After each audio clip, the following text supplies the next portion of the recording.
দাগ যতই জেদি হোক না কেন, তেল চিটচিটে যতই কালো হয়ে যাক না কেন, শুধুমাত্র ভিজিয়ে রাখবেন আর হাত দিয়ে ধরা মাত্র উঠে আসবে সমস্ত ময়লা। এতটাই সহজ এবং সুন্দর সমাধান। দেরি না করে চটজলদি বাসায় যা যা সিলভারের হাঁড়ি পাতিল ঢাকনা আছে সব কিছু পরিষ্কার করে নিন এই একটা মাত্র মিশ্রণ দিয়ে। শুধুমাত্র মিশ্রণটা বানিয়ে তার মধ্যে ভিজিয়ে রাখবেন, তারপরে জাস্ট হালকা হাতে একটু ঘষা দিবেন, সমস্ত ময়লা দেখবেন একেবারে ম্যাজিকের মতো উঠে চলে গেছে। একেবারে নতুনের মতো ঝকঝকা চকচকা হয়ে যাবে যে কোনো হাঁড়ি পাতিল। প্রথমেই কি করতে হবে আমি সেটা বলে দিচ্ছি একদম ভিডিও শেষের দিকে। আগে আপনাদের দেখায় এটা মাজতে আসলে কতটা সহজ এবং সুন্দর এবং কোনো প্রকার কষ্টই নেই। শুধুমাত্র দেখেন হাত দিয়েও যদি আমি নখ দিয়ে টান দিচ্ছি একেবারে তেল চিটচিটে যত কঠিন ময়লা ছিল সব কিন্তু উঠে চলে আসছে। ভেতরে যে ময়লাগুলো একদম বসে গিয়েছিল সেগুলো অটোমেটিক বেরিয়ে এসেছে। আর হালকা হাতে সেই মিশ্রণটা ওপর দিয়ে একটু করে দিয়ে আমি তারের মাজনি দিয়ে কোনো প্রকার একেবারে জোর ছাড়াই জাস্ট একটু ঘষা দিচ্ছি আর সমস্ত কিছু উঠে গেছে। এভাবেই আমি সমস্তটা পরিষ্কার করে নেব একেবারে ঝকঝকে চকচকে করে। শুধু যে ঢাকনা তা কিন্তু না, সিলভারের যে কোনো হাঁড়ি পাতিল যে কোনো বাটি যে কোনো কিছু হতে পারে। আপনার যেটাই মনে হবে বহু বছর ব্যবহার করার পরে অনেকটা বেশি তেল চিটচিটে এবং জেদি ময়লাগুলো বসে গেছে, কোনোভাবেই মাজলেও উঠছে না, সেগুলো আপনি এভাবে পরিষ্কার করে নিতে পারবেন একেবারে কষ্ট ছাড়াই। ঢাকনার ভেতরের দিকে যেই একটু চিপার মতো জায়গা থাকে সেখানে কিন্তু ময়লাগুলো একেবারে আটকে যায়। সেই ময়লাগুলো পানিতে ভেজানোর সাথে সাথেই আলগা হয়ে উঠে গেলেও ভেতরে কিন্তু আরও ময়লা রয়ে গেছে। সেগুলো আমরা একটা ছুরি অথবা একটা চামচ নেব, যেই চামচের ডাটাটা একটু চিকন, তারপরে ঠিক এইভাবে খুঁচিয়ে খুঁচিয়ে ভেতর থেকে ময়লাগুলো পরিষ্কার করে নেব। ভেতর থেকে ময়লাগুলো পরিষ্কার করা হয়ে গেলেও কিন্তু অল্প কিছু ময়লা ভেতরে রয়ে গেছে, কালো কালো দাগ থেকে গেছে।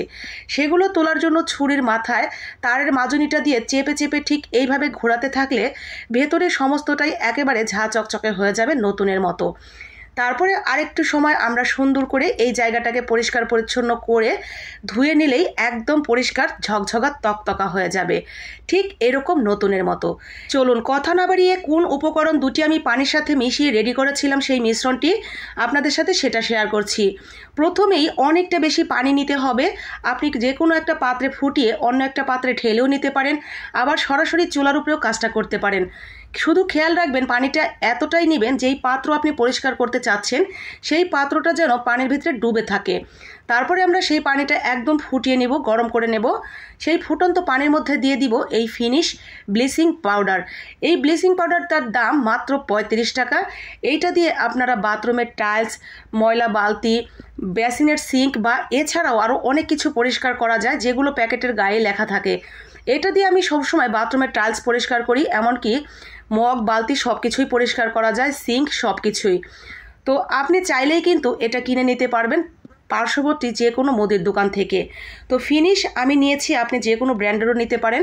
সেখান থেকে 2 চামচ দিয়ে দিচ্ছি আমি, এখানে একটু কম বেশি হলে কোনো প্রবলেম নেই। তো আমি 2 চামচের মতো করে দিয়ে দিচ্ছি।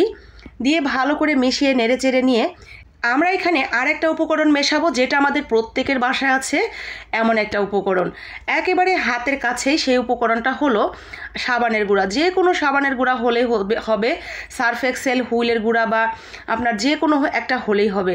সেখান থেকে কিছুটা সাবানের গুঁড়া অ্যাড করে দিয়ে আমরা পানিটা আরেকটু ফুটিয়ে নিব যাতে সাবানটা গলে গিয়ে পানির সাথে মিশে যায়।